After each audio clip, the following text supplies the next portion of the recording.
All right, so today I'm going to talk about Dr. Joel Seedman and whether or not he deserves the amount of criticism and hate that he gets online for his training methods.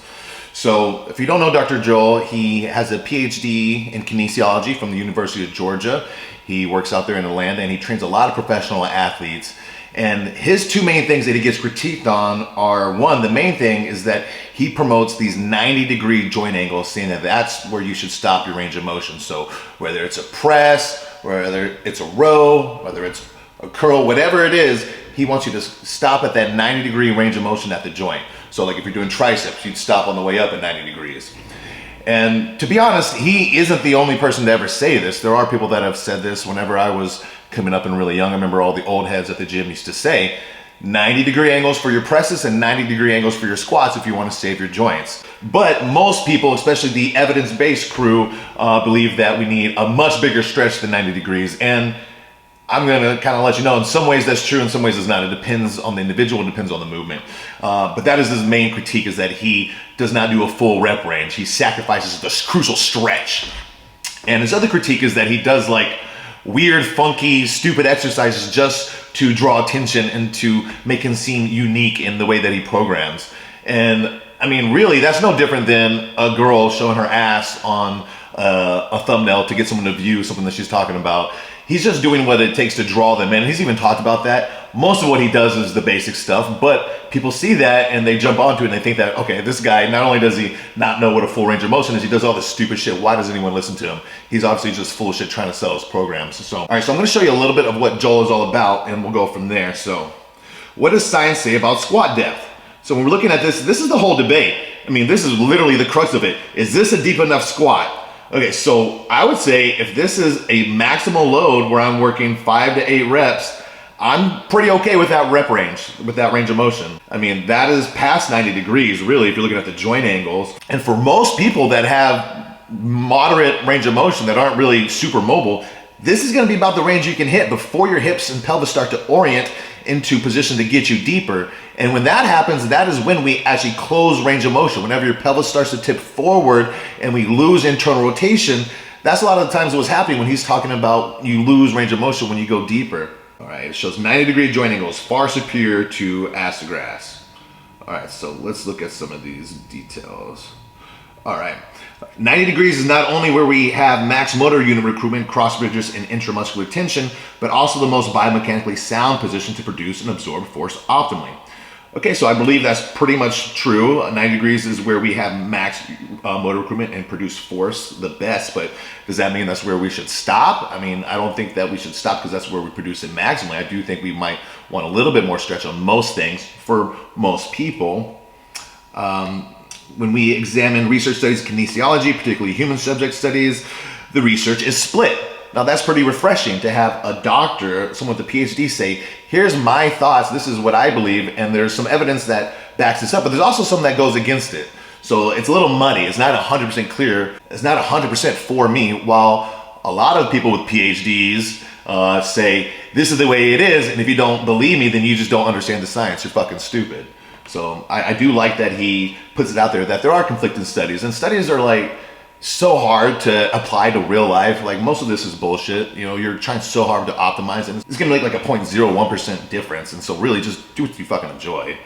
So what do we do if this research is inconsistent? We go back to the basic foundational principles of structural muscle physiology, biomechanics, and neuromuscular physiology. So again, this guy knows biomechanics really good. In his experience, in his opinion, this is what he has come up with. Additionally, we find very little, if any, support for max range of motion, and know your joints and muscles will not spontaneously explode the moment you're forced outside of 90 degrees. Now that is true. A lot of what is happening when you're maintaining 90 degrees range of motion, one reason that's a good thing is you're not orienting your rib cage and you're not orienting your pelvis. So when you do that, you maintain a relative motion, which maintains the space that you have to occupy. Okay, when your ribs flare and your pelvis dumps forward, you lose range of motion. Your bones have less room before they hit an osseous blockage against whether the acetabular rim in your hip or whether your glenoid fossa in your shoulder. They have actual less room to go when you orient certain ways. So there is a lot of benefit to not going to orientation patterns. Now you can train your body to go past 90 degrees without orienting, but unless you're really putting in work and you're just a normal person, that's probably about the range that you can get before you start to orient. That's because the ability to move into extreme positions of bimotor capability. I mean, I don't know. I guess this. I think it's more of what I'm saying. I don't know what he's saying right there. Sometimes he says stuff that's kind of jargon, but it makes sense to him, I'm sure. So in addition to the criticism he gets for promoting these 90-degree angles, he also gets a lot of criticism, like I said, for doing weird, funky looking shit that may not be necessary. And so here's one of those things. Yeah. I mean, it looks kind of silly. If you just look at it, it is kind of easy to say, what the fuck is this guy doing? I mean, this is an NFL pro running back who's doing this too, but I mean, I get it. I mean, these guys need necks to be functional as an NFL player, and he's working on that. But it does look pretty silly. I mean, things like this. Bird dog row half your body weight. Now, does anyone really need to do this? Not really, but it's fun. I do shit like this, and it is a good challenge. You're not going to be able to do this if you're super extended in a really big orientation pattern. That's one of the good things. A lot of this stuff, it can check to show you like how imbalanced you really are. Again, are you going to put on tons of muscle doing it? No, you're not. Are most bodybuilders need to do anything like this? No, but I do, and it's fine. It's not going to take away from your ability to build muscle. It's not like I'm trading out volume for deadlifts to do bird dog rows. And I'm not saying I do that specific thing, but I do a lot of shit that's not traditional bodybuilding. That's more about functionality. And I do think it can end up helping in the long run as well, as far as just being able to better recruit, being able to better isolate, and also being able to recover better because you're not really wearing out your connective tissue. You're not putting pressure on your joints because you transfer motion effectively with like neutral spine, relative motion, etc. So again, he's big on the Bosu ball, which a lot of people hate. I love the Bosu ball. I love David Weck. And so again, these are the reasons why he gets a little bit of hate. And let's look at some of that hate. So this is just, I didn't go like searching for like trolls on his page. You can just click on any single post he's got and you'll see tons of this. So let's look at this. Explain to me why full range of motion isn't good for your joints. See article with dozens of scientific references. It's bullshit, bro. Watch Dr. Mike on YouTube reviewing this nonsense. So that's actually one of the first times I was introduced to Dr. Mike. I saw Dr. Mike and Joel Seedman having a debate on, I think it was Mark Bell's Powercast, and Dr. Mike just like went at Joel and made him look kind of silly because Joel's like such a nice guy. He's an easy target. He doesn't defend himself really, and he doesn't necessarily use the best ways to justify what he believes in, even though there's a lot of truth to it. And he's, like I say, he's such a nice guy, and his fans are nice. He doesn't have a rabid fan base that's going to come after you, so he's an easy target, but I think most of it's unjustified. Look at this last one. This one's pretty fucked up. You are like the Jerry Sandusky of strength coaching. Instead of molesting kids, you molest the science. Ouch. Here's some more. Nice, fresh Tuesday bullshit. Why lie? Joel, the type of dude to brag about reading a 600-page book, and it's Harry Potter. All the people who agree with him are extremely unfit. Hey, I agree with 95% of what Joel says.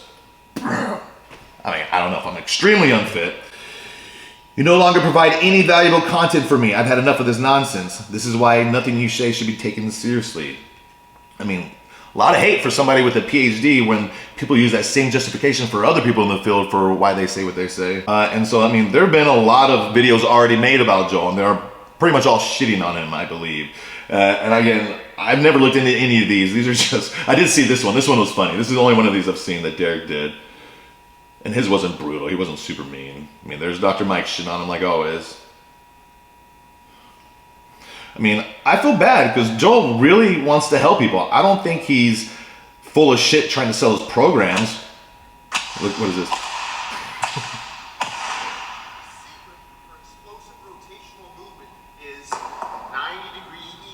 Isometrics. See what I mean? He's like an easy target. Like, that's pretty dorky. Like, he's just a nerdy guy who really believes what he believes.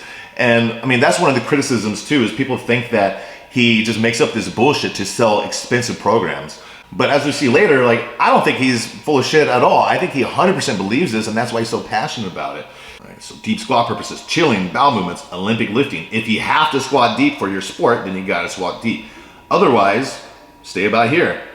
I agree with that. You're gonna get more quad growth if you're doing this range of motion than if you're going deep, deep, deep, unless you have trained your body to handle that range of motion, which I guarantee you haven't. And I'll show you later what it takes to do that. And so again, he's just going into how going ass to grass starts to deteriorate your body. And again, what's happening is the compensations where you're starting to lose range of motion. It's not necessarily you're just destroying your joints. Well, that's true.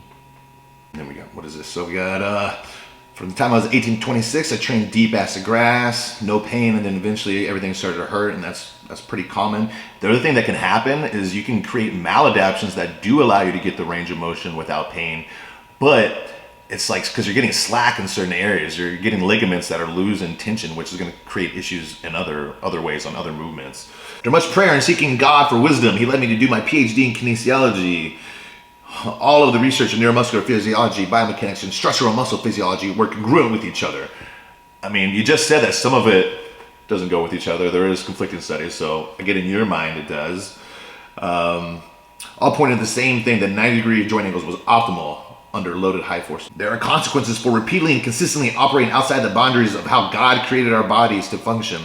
In contrast, when we use our bodies the way God intended us to use them, not only do we stay pain-free and injury-free, but it's like, this is all put into a lot of people too, when you're saying that God's the reason you're right, God's the reason why. I do kind of get what he's saying. We are designed to move in a certain way, and that is reciprocal motion and relative motion, and we train that out of our bodies a lot of time in the weight room. So I get what he means. It's just, especially if you're not religious like me, it's kind of off-putting when he just talks about God so much in this, but whatever, he's a nice guy, he's a religious guy, doesn't deserve hate. And then you got people like Phil Heath who are fans.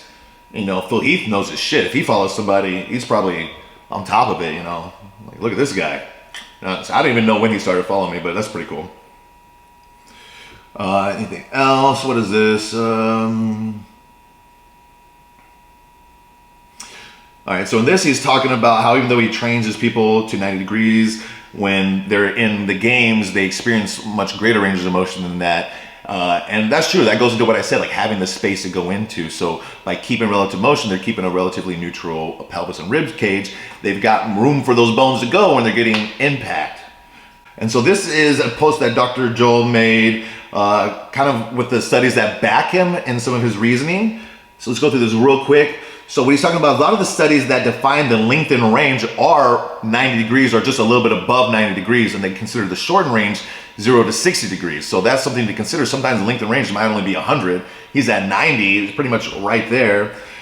So he cites another study here that Schoenfeld did. It could be hypothesized that when a certain range of motion threshold is achieved, no additional benefit is obtained by further increases range of motion of a given exercise. I'm assuming he's talking about the negative. Not only additional benefits from going further, but in fact you may compromise the benefits. Joint cartilage becomes damaged. And again, it will on most people. If you force range of motion and you don't have it, your body just doesn't adapt and get it. You know, that's one thing that people get really wrong is if I don't have internal rotation in my shoulder and I'm doing a bench press, I'm not going to just gain it by doing the bench press, by force my body. What's going to happen is I'm going to contort, I'm going to compensate in a way that allows my body to have space to do that, something similar to that, but it's not really internal rotation coming from the shoulder. You need to actually work on either getting your rib cage in a different position to open up space or do direct joint capsular tissue work to improve your internal rotation. It's not going to happen from an external movement, an external display. And we got a couple more just stuff on studies here. Check it out if you want. I'll leave it up for a second. Again, I don't go into these. I'm not a huge evidence-based nerd when it comes to working out. I mean, honestly, it's not that complicated, and people like to make it super complicated. All right, so let's look at some of his training. This guy, this looks like I forget who this is. This is one of his players. Might be like a lineman. It looks pretty extended in his back. So this range of motion, that's shallow as fuck. I mean, that's shallow, but he is doing a bridge position and he is already extended. So for him, that might even be like less than 90 degrees. That might be as far as he can go before his ribs start to just flare out and he goes into an orientation pattern. So that's okay. You can tell right here, he's in a big extension rib flare already. So for him, that's a good range of motion. I like that because of what he's working with. I mean, maybe the row I'd like a little bit more. Honestly, I'm okay with that based off of what I'm seeing on that guy. We have some explosive squat jumps, some triple extension. This looks good. You got to have good biomechanics to do that. I like the depth. I mean, this is fine. The feet look good. Everything is solid on this. You see, Joel does stuff like this that look kind of silly, but this shit is hard. And he's not trying to have you do it on the regular. This is like a challenge. He's trying to draw attention to his page. And again, what makes this hard is maintaining relative motion and being able to do this. Most people are way too oriented to be able to pull something like that off. So what do we have here? We have some overcoming isometrics. These are great. These were real big in West Side. Louis Simmons was a big fan of these. This is awesome. Really good neutral spine. Perfect. Okay. On board. This chick is a badass. He posts her all the time. I think she'll come up a little bit later. Yeah, I'm totally good with all of these. I don't have anything to critique at all here. I love kickstand squats. I love anything that promotes relative motion. So this is another one of his players, one of his billboards. God gets all the glory.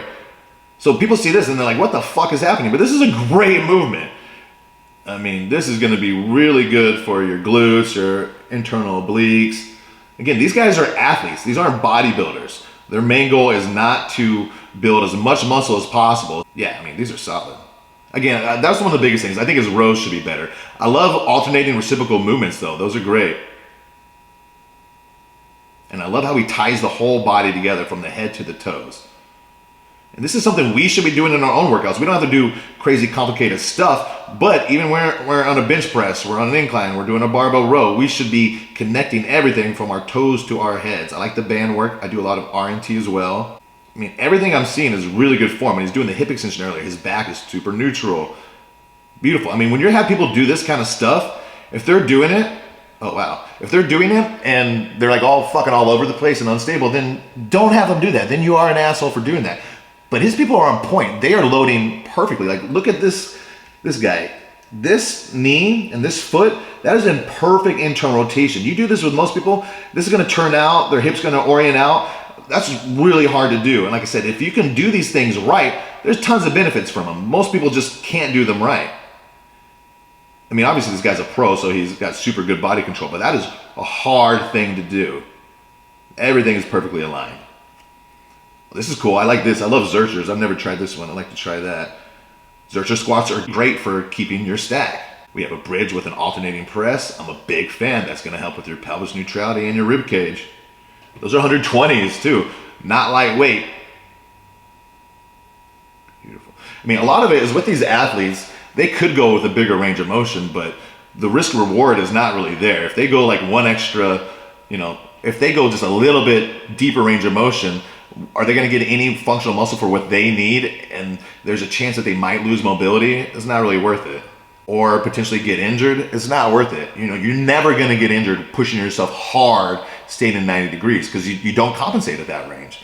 So you can really push these guys hard. And look, these are heavy fucking weights, but they're not getting to the point where they're oriented. So it's pretty safe to push them. And I do the same thing. And it's also really therapeutic. If you have anyone who's had any injuries, doing these 90-degree joint angles will really help them build back mobility, because especially if you do the isometrics that he does, because you do gain a little bit of strength a couple degrees below as well. Yeah, I mean, you're going to go to the knees to promote hip extension. All these are things that you would do with athletes. This is great. I don't know what anyone would criticize on any single thing that I've seen so far, besides the range of motion on a few things, the rows especially. So here's comes some squats, heavy squats for Joel. That's a little shallow, but I'm not gonna go crazy. And again, what is optimal for somebody? It might be 90 degrees, it might be 80, it might be 100, 110. Very rarely is it gonna be 140 ass to grass. Oh, this is banded. I was like, what the fuck, Joel? All right, what do you got on this one? Hopefully it's something decent with these big bands. I mean, don't go that heavy. You need to go deeper. I would say at that point. The Zercher here probably gets some good depth because it's stacked.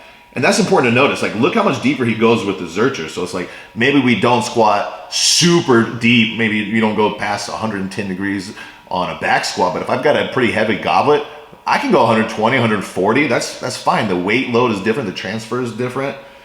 I don't have to orient to get there. So, I mean, that's another thing. Not all squats are the same. So maybe 90 degrees on a back squat. And again, that's about a 90-degree joint angle right there. A lot of these aren't right at 90 for himself or his athletes either. And I think that's pretty good. I think he just used it as 90 degrees, but you can go a little bit past it, you can go a little short of it, wherever you feel comfortable. And where you feel comfortable is gonna be where you're keeping tension before you start to orient. So there are some people that are using more than 90 degrees. I love the rotational work. Again, he's rotating perfect mechanics, not orienting this pelvis out, that knee's not rotating out. Yeah, so this chick, 63 years old, look at this. This is badass overload eccentric. We got R&T with the band, I love this. Turn on those low lats, low traps. That's a great prep for a press. Get some lats on a row. He's using a little bigger range of motion. Yeah, these are great. This is money. Yeah, I haven't seen one thing that I'm like, this is pointless. Why are you doing this? Again, especially because these are athletes. Offset training, I don't do a ton of offset training, but it's good. I do a little bit with the mace. We got some overloaded eccentrics. Great. Those are always money. This machine is an overloaded eccentric. It's like heavy on the way down. It's like light on the way up. Pretty cool. That'd be pretty cool to play with. And then lats are like my favorite one to usually do on these overloaded eccentrics too. I've done this. I do all of these. He's gonna bring that up with 2 feet. Exactly, yeah. So here we have Joel playing on a foam roller. And this looks retarded. Why would you do this? I've done this exact same thing. It's fun, it trains your foot mechanics. We're not doing this every single workout, I don't think, but every now and then, it's totally fine. Again, I've done a lot of shit that people would say is kind of stupid too, but it's fun and I understand the purpose of it for myself. I'm not just doing it and flailing all over the place. I'm doing it to keep certain things from compensating. I'm doing it to really wake certain things up. Yeah, I'll try to link up. I literally have a full foam roller little workout that I did. Here's his quarterback, Tyler Heineke, I believe. I don't know. I'm not a sports person. I don't know anything. These are great movements. All right, here we go. We have a banded hinge. I love to do that. I love to do that to help get your awareness. I love to do it to get a little extra glute activation. I'll do a lot of R&T. So I'm seeing a lot of stuff that Joel does. The overcoming isometrics, the overloaded eccentrics, the R&T stuff. I like that all. I do this all the time. I have my clients do this all the time. Overloaded single arm cable negative. So here's Joel doing some deep ranges of motion, kind of showing you that he can still do it even though he doesn't try to anymore. And this goes into what I was saying earlier, having that ability, having that space there. It's not so bad for a skinny little nerd. He's got a little bit of quads. This is that 63-year-old woman. She's a fucking monster. She competes in figure. I don't like this hack squat. I definitely think I would want to go a little bit deeper than that. Unless that's all you got. If that's what you got, then that's what you got. Don't force it. I do this all the time myself. This is a great move. Another challenge. Super hard. Oh yeah. And this is one of his only like bodybuilder clients that I see that he has, and he's doing these overloaded eccentrics a lot, which is great. So here's his quarterback, and this is showing an impact he had right here with his knee. Look at that. Gnarly, a lot of rotation in that knee, a really funky position, but he had the space to, go there without having a traumatic injury. That's hard. A Chinese plank with 105 pounds, that's just hard. This guy's fucking athletic as shit. So that's the thing, man. These guys, they cannot afford to lose any mobility, any athleticism at all. And this kind of training, it actually improves your reactions too. Like I said, this is not worth it to push range of motion further if you don't have it. I love the alternating and reciprocal rib stuff that he does. And people will actually talk shit on the fact that he trains all these NFL players too. I can't believe it. It's like, that makes no sense. That is like the most merit-based job you could possibly have. I love that. And I like his attachment. I do a lot of this landmine stuff too. I have a lot of these attachments. This chick's pretty jacked. I've never seen him train her. And then here's this 63-year-old chick who's awesome. She's a figure competitor. What are we doing? All unilateral stuff, which is super good for athletics. We have reciprocal ribs. Here's that fucking freak of an athlete, his running back. Jesus. And this looks stupid, I know, but I get why you're doing it. It's a way to better load yourself in a way you can keep your stack better, because it's hard to really load a Zercher super heavy. I do this a lot. I do this with my feet on the stability ball. So I get even stupider sometimes. And again, it's not something I would have my clients do or anything. This is a great move. But sometimes you just need to have fun.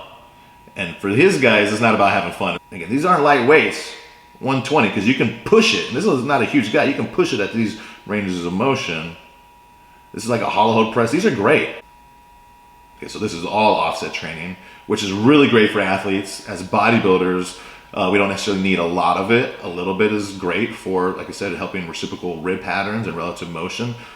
But I tend to do more like alternating patterns to get that. So here's a row that actually looks like a row. So again, you can see sometimes, I don't think he's like running over to you with a goniometer and saying, that's not at 90 degrees. Okay, so I'm going to like have you stop. Like if you feel comfortable, he's gonna let you go past it. Or if you don't feel comfortable, he's gonna let you stop a little bit short too. And this girl is doing stuff with her eyes closed, which people make fun of him for as well. But as an athlete, it does have purposes. I get it. Can help with your proprioception. Okay, so here's some more comments on some of his posts. Bullshit, absolutely bullshit, wrong. No. Truly the dumbest thing ever. Wrong. This is completely false. No.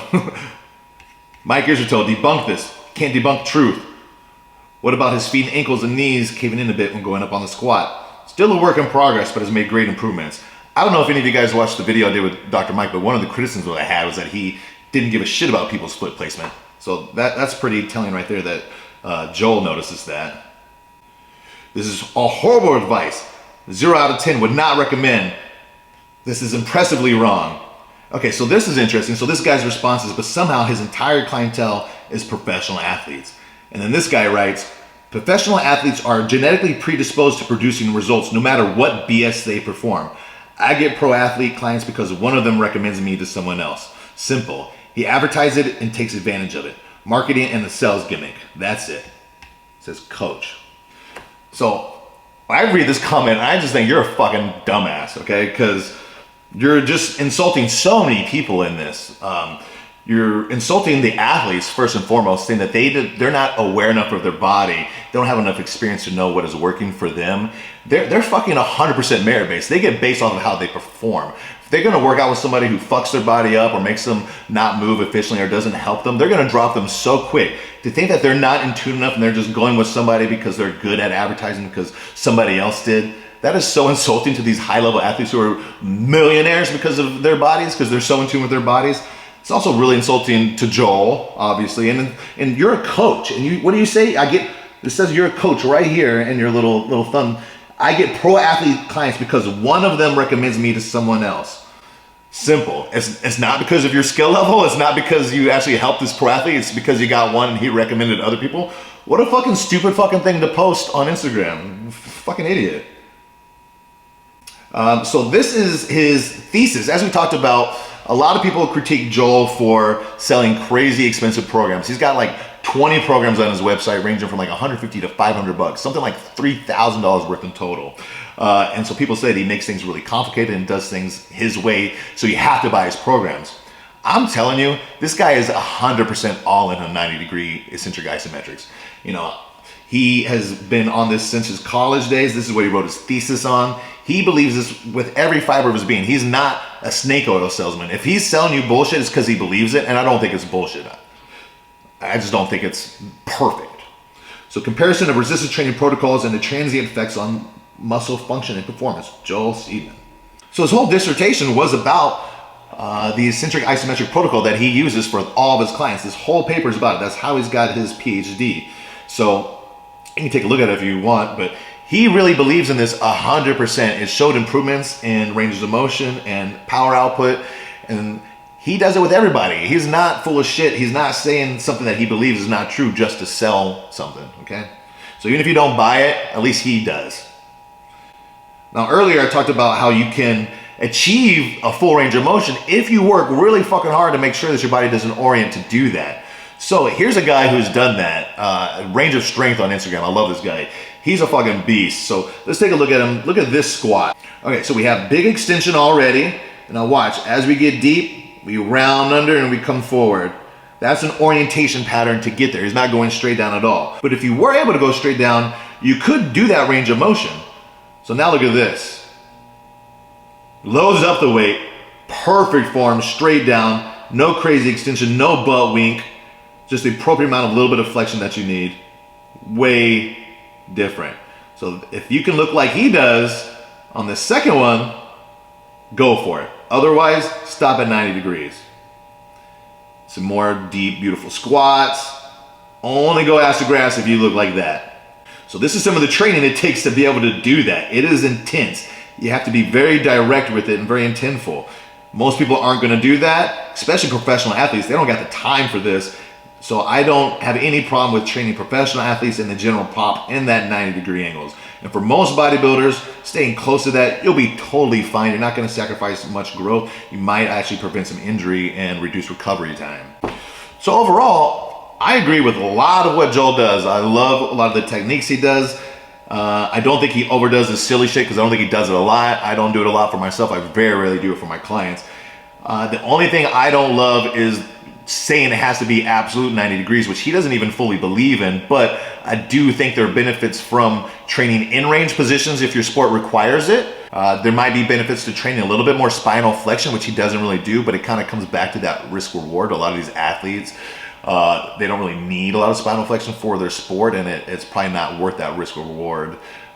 I do think if you feel good and you feel tension on your muscles, you can go a little bit further, but don't push it. I totally agree with stopping where you're at relative motion. You don't want to go into orientation patterns too much. That's not going to really benefit you because you're taking tension off the muscle out there. So, I don't know. Let me know what you guys think. Maybe you don't agree with me at all. Maybe you think Joel is a fucking ass clown, but I think he's a nice guy, and I think he's pretty much on point with just about everything he says. Again, realize he's training athletes more than bodybuilders. Bodybuilders, we may want a little bit more of a stretch when possible. We may not want to do some of the silly shit he does, but nothing really wrong with any of it in my opinion. So thanks. Let me know what you think. All right, so let's talk about Joel Seedman. Okay, so Joel Seedman gets a lot of hate online, and I would say almost all of it's unjustified. He's a really nice guy. I've had conversations. I'm so fucked up right now. All right, so today I'm gonna break down Joel Seedman and see, is he really deserve? All right, so today I'm gonna talk about Joel Seedman and see if he's really worth the. Man, fuck, it's like, god damn it. Like, I swear to God, like where I live, it's like $70. I spent $70 a haircut. And I just couldn't get in. My schedule was so busy and it's like so hard for me. I have to book it last minute. So I decided to go to fucking Supercuts. I went to Supercuts right down the street, just walked in. But it fucking looks like I got a haircut from Supercuts. Fucking, they offer a $200 a year membership. What do you expect? But I do look like a fucking Supercuts haircut. 90-degree isometrics miraculously healed their bodies. Okay, I mean, it didn't have to be 90-degree isometrics, I promise you that. There are other things of just loading that we could have done the work, but they're fine, they're great. I don't think they're a bad thing either. You know, I like 90-degree isometrics. I don't think they're going to, you know, make your dick grow 3 inches or cure the issues with Palestine, but you know, I think they're like a good tool to have in your toolbox for sure. Let's actually look at some of his work, some of his people, and let's, you know, critique or see what we think. So we got this guy here. He's doing a lot of like different cool stability stuff. I think this guy's a jockey. Oh, he's a golfer. Shit. Nah, I sound like an asshole. I did see him with a jockey at one point. I don't know. Is it insulting? Now I'm insulting jockeys. It's not insulting to look like a jockey. They're pretty jack little guys. They're just, you know, not jack, but they're, you know, feisty little fellas. Oh man, this isn't going good. All right, so here's his pro golfer. They're able to breathe pretty well through these difficult positions. They're managing their spine and the rib cage pretty well. Yeah, I mean, they're pretty neutral. I mean, they're not using pussy weights. I know it's not the range of motion that's hardcore to where you need, like, you know, but they're pushing weight in their range. This guy's a kicker, so that's why I think Joel does a lot of the foot stuff. I mean, I don't hate that at all. I mean, not going through anything, seeing what I think is just completely stupid or what I would say is just retarded mechanics. I don't see anything.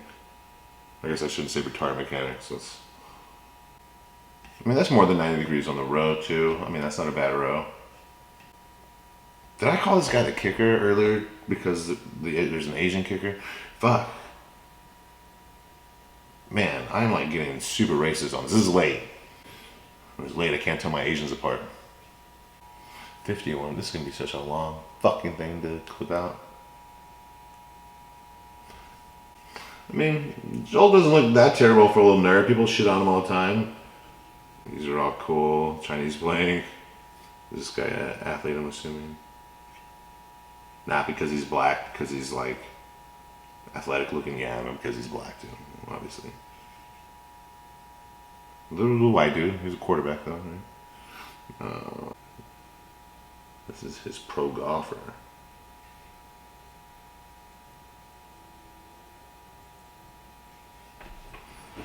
Got 12 more minutes of this shit to go through. I'm gonna fucking edit this goddamn. What am I at?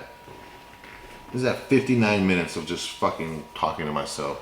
I'm gonna edit this thing down. I got 12 more minutes. I'm gonna edit the 72 minutes down to like fucking 8 minutes. That's gonna be so short.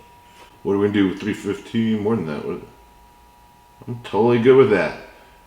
To be fair though, compared to most Asians with their perfectly upright ass to the ground squat, he probably could squat deeper than that and still keep relative motion.